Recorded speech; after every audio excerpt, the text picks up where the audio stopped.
Yo! This video is part of a collab with Possible History. His video's link is in the description and more on that at the end. Socrates, one of the most revered ancient Greek philosophers in the Western world. He once said that a life that was not examined was not worth living. It teaches us that we should start thinking about our lives, that we should examine our own futures and our purpose in this world, that we need to pursue our own wisdom through questioning our surroundings and questioning who we are as people. It makes getting to know yourself, your life, your skills, your ups and downs the most valuable thing that life can give you. So, what do you want to be? I want to be a rock. What? Because it's the best character in the rock, paper, scissors metagame.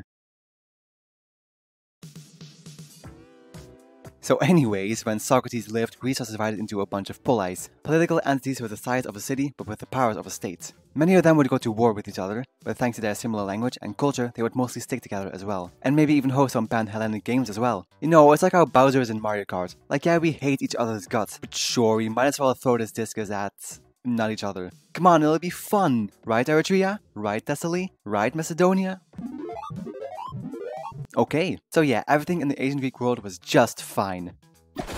Oh boy, it's the Achaemenid Empire, a large state stretching all the way to the Indus River. They were encroaching on some Greek city-states in Asia Minor, making the already existing Athenian-Spartan rivalry a threesome. These three would have a couple wars between each other over the years, usually in a 2v1, as if they're perpetually stuck playing rock, paper, scissors. But perhaps a certain orange square can help us with that topic later. Anyways, how did we get here?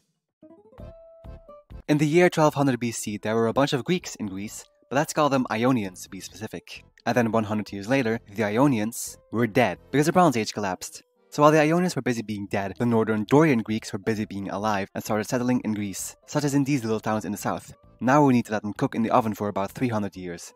In 800 BC, the Ionians and Dorians are up and running, creating the poleis of Athens and Sparta, stealing someone else's alphabet, and also conquering the whole known world, because why not? During those dark ages, Athens underwent multiple developments in its political structure, from a monarchy to an aristocracy to the Athenian democracy which we all know it for today. Athenians were seafarers thanks to the city's location on the Aegean Sea, allowing them to create many colonies on the islands in Asia Minor, perfect for trade. Sparta, on the other hand, was isolated from the sea, as you can see. This meant that they weren't able to set up many colonies around the known world. But to solve their growing population issues, they needed to conquer something, so why not just take the Peloponnese all for yourself? The people they were subjugating didn't really like that, so Sparta compromised and formed the Peloponnesian League instead of an empire, famous for not really being Peloponnesian. Conquering the peninsula is also what turned Sparta into a militaristic polis. Soldiers were always needed to quell rebellions. Not that Athens cared, they were all laconophiles. So now you have two powerful poleis, a democracy versus an aristocracy, naval warriors versus land warriors, Ionians versus Dorians. And of course, this would all come to a head in— oh wait, right, there are Persians over the Hellespont. So like I said, the Achaemenid Persians have already conquered a bunch of stuff, including some of those aforementioned Greek city-states in Asia Minor. In order to control them, the Persians placed some tyrants as the heads of states, as well as prevented trade by occupying the way to the Black Sea. Of course, this ended up in rebellion and a brutal crushing of said rebellion, but not before they asked their fellow Ionians and Dorians for help. Yeah, I'll send 20 ships, so wait, they're already dead. Afterwards, Persia chose to just conquer all of Greece to make sure that this couldn't happen again, and so sent ambassadors to the poleis telling them to submit, as well as subjugating Macedonia because it was like right there anyways. While most did submit, Athens executed the ambassadors and Sparta threw them down a well. Reasonable reactions. And bada bing bada boom, the Greco-Persian War has begun. First battle, Marathon. They first tried to conquer the one who sent help to the rebels they crushed, but the Persians were promptly kicked out by Athens. Sparta couldn't attend because they were too busy having a religious festival. Second battle, Thermopylae. Since an invasion using their fleet didn't work, why not just go over land in the good old-fashioned way? Sparta couldn't attend because they were too busy having a religious festival, but at least they had the decency to send 300 men this time. Then those men got trapped and were forced to make a last stand.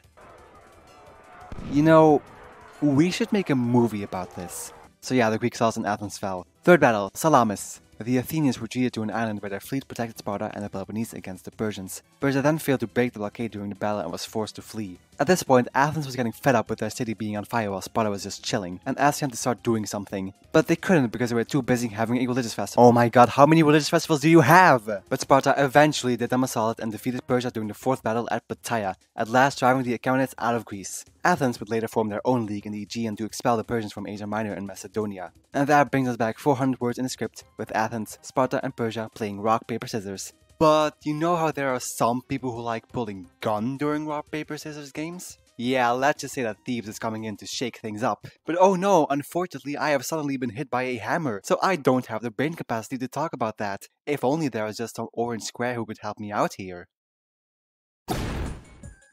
Luckily, I released a video just today dealing with that exact topic, diving into the politics, geopolitics and relations between the 4 most important states after the Greco-Persian War: Sparta, Athens, Thebes and Persia.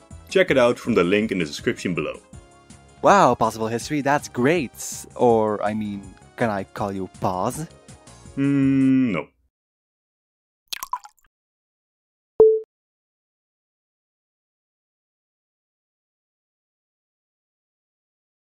Hey, so before anything else, go watch Possible History's video like right now. It's literally the follow-up to this one. I mean, come on, what else are you gonna do? My audience doesn't touch grass. Go to the description or click the video on screen now. I hope it's there. I better not have forgotten it. Alright, see ya.